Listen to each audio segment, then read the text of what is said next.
Hello everyone, আজকে বানিয়ে দেখাবো শাহি টুকরা। একদম সহজ করে আজকে আমি শাহি টুকরা রেসিপি শেয়ার করব। আমি নর্মালি যেভাবে বানাই সেই রেসিপিটা আপনাদের সাথে শেয়ার করছি। কোনো বাড়তি ঝামেলা করতে হবে না, এক্সট্রা কোনো উপকরণ লাগবে না, ঘরে থাকা উপকরণ দিয়ে আপনি বানাতে পারবেন। আজকে আমি শাহি টুকরা বানাবো প্রায় 20 পিসের মতো, সেইভাবে আমি পাউরুটি নিয়েছি।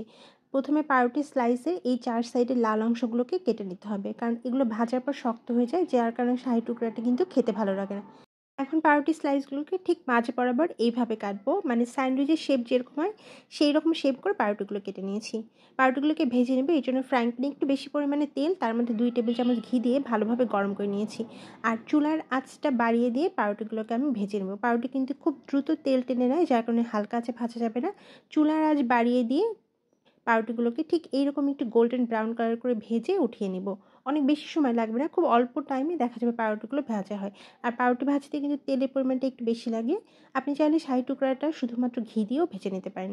শাহি টুকরার জন্য আমাদের শিরা লাগবে, এর জন্য আমি প্রথমে এখানে হাফ কাপ থেকে একটু বেশি চিনি আর হাফ কাপ পরিমাণ পানি, সামান্য একটু লবণ দিয়ে এখন আমি শিরা বানিয়ে নেব। চিনিটা একদম গলে গিয়ে হালকা একটু আঠালো হলেই শিরাটা হয়ে যাবে। কোনো একতার দুতার করতে হবে না, হাতে হালকা চিপচিপে আঠালো রাখলে নামিয়ে নেবেন। এখন বানিয়ে নেব শাহি টুকরার ক্রিম। এখানে আমি হাফ লিটার দুধ নিয়েছি। দুধটাকে ভালোভাবে গরম হবার পর এর মধ্যে আমি চিনি দিয়ে দিব 1 টেবিল চামচ, আর গুঁড়ো দুধ দিয়ে দিব 3 টেবিল চামচ।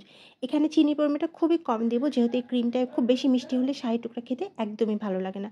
খুব সামান্য একটু লবণ দিয়ে দিলাম। এখন এগুলোকে ভালোভাবে মিক্সড করে নেব।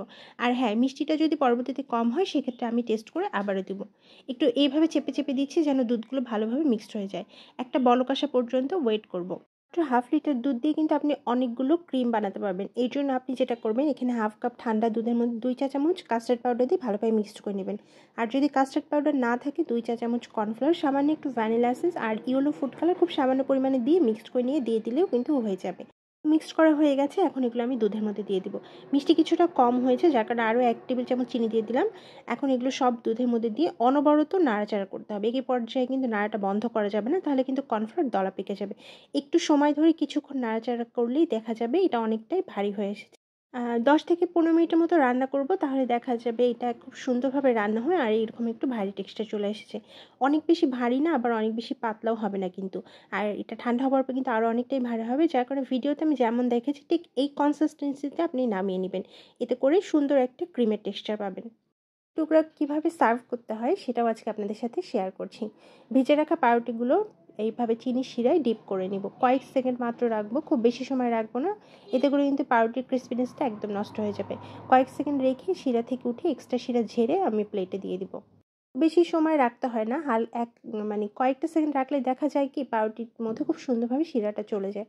এক্সট্রা শিরা ঝেড়ে সার্ভিং ডিশে দিয়ে এখন এর উপরে দিয়ে দিব বানিয়ে রাখা ক্রিমগুলো। শাহি টুকরা কিন্তু বানিয়ে এইভাবে রাখবেন না, যখন খাবেন তখনই এটা এইভাবে সার্ভ করবেন, না হলে কিন্তু নরম হয়ে যায়, যেটা খেতে কিন্তু একদমই ভালো লাগে না। আপনি পাউরুটিগুলো ভেজে একটা এয়ারটাইট কন্টেইনারে করে রেখে দিতে পারেন। আর বানিয়ে রাখা ক্রিমটাও কিন্তু আপনি একটা এয়ারটাইট কন্টেইনারে করে রেখে ফ্রিজে রেখে সংরক্ষণ করতে পারবেন। শিরাটাও আপনি সেমভাবে বানিয়ে ফ্রিজে রেখে সংরক্ষণ করতে পারবেন। 6 থেকে 7 দিনেও কিন্তু কিছু হয় না। আর পাউরুটিটা যদি একটা খুব সুন্দর বক্সে করে আপনি ফ্রিজে রেখে সংরক্ষণ করেন, তাহলে কিন্তু ক্রিসপিনেসটা একদমই নষ্ট হবে না। সবশেষে উপরে কিছুটা কাঠবাদাম এবং পেস্তা বাদাম কুচি দিয়ে দিলাম। একদম আগ মুহূর্তে যদি আপনি এইভাবে সার্ভ করেন, তবেই কিন্তু শাহি টুকরাটা খেতে বেশি ভালো লাগবে। ভিতর থেকে অনেক বেশি ক্রিস্পি এবং উপরে ক্রিম, দুটো মিলায় টেস্টটা কিন্তু অসাধারণ লাগে। আপনাদের কাছে রেসিপিটা কেমন লাগে কমেন্টস করে জানাতে ভুলবেন না। নতুন নতুন রেসিপি দেখতে পেজ ফলো দিয়ে পেজের সাথেই থাকবেন। শাহি টুকরা যেহেতু আমার বাসায় সবাই অনেক বেশি পছন্দ করে, যার কারণে আমি পাউরুটিটা একটু বেশি পরিমাণে ভেজে এয়ারটাইট কন্টেইনারে করে নর্মালি রেখে সংরক্ষণ করি, এতে করে কিন্তু অনেক দিন পর্যন্ত ভালো থাকে। আজকের মতো বিদায় নিচ্ছি। আল্লাহ হাফেজ।